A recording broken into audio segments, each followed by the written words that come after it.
Hello there guys and welcome back again dito sa ating YouTube channel. And for today's video, medyo free-to-play friendly na build sa Assassin naman ang i-feature natin. Yan ang Meteor Assault build for PvP and grinding. So if you haven't subscribed, make sure to click the subscribe button para updated kayo sa lahat ng Ragnarok Origin videos natin. And next build natin pagkatapos nito is Soulbreaker build. Bakit nga ba medyo free-to-play friendly itong Meteor Assault?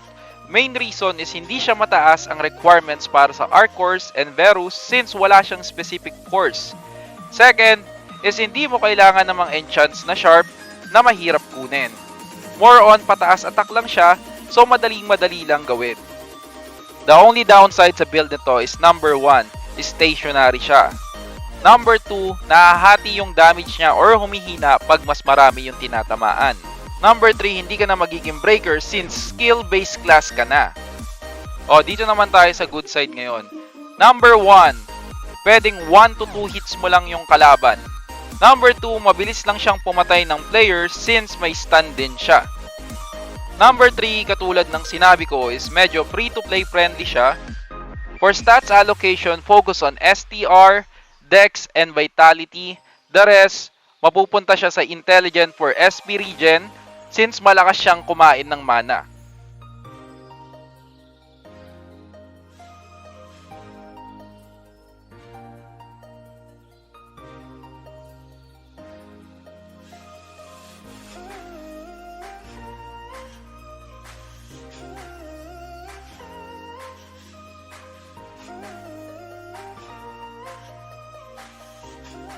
For skill point allocation, ang gagawin nyo lang dito is kopyahin nyo lang to. Isa lang naman ang kailangan nyo i-activate dito is yung Meteor Assault.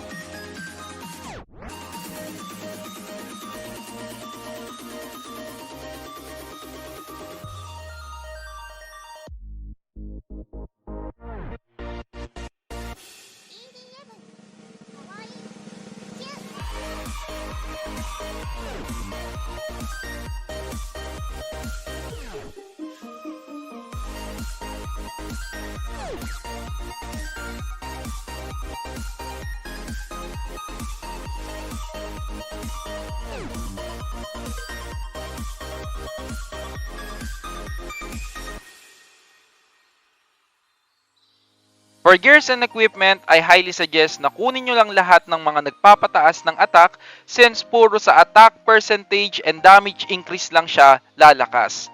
Napakadali lang ng build na to. Magastos pa din siya pero medyo nasa free-to-play friendly siya since hindi siya ganong kagastos compare sa ibang build. For enchants, just get Fighting Spirit. If hindi talaga kaya, attack percentage na lang, that will work. Another tip guys, dami ko pa ding nakikitang mga Cinex na naglalakad lang. Gumamit din kayo ng charge attack. Tandaan nyo guys, bago ka pa makalapit is kinidlatan ka na or na one shot ka na. Kaya okay lang maglaan ng isang slot para sa charge attack. Need din ng charge attack ng mga AA build guys.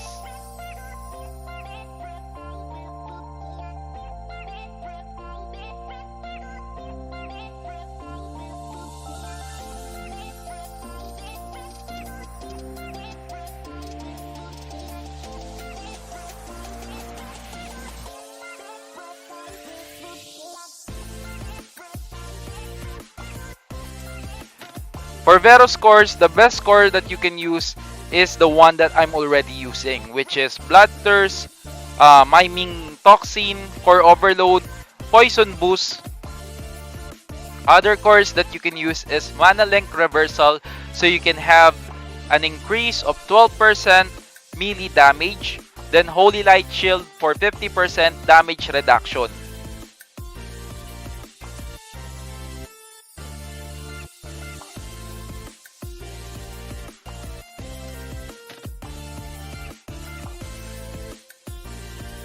So, short guide lang siya guys. Para sa ibang details and explanation paano pataasin yung damage, you can also watch my Cinex GT build.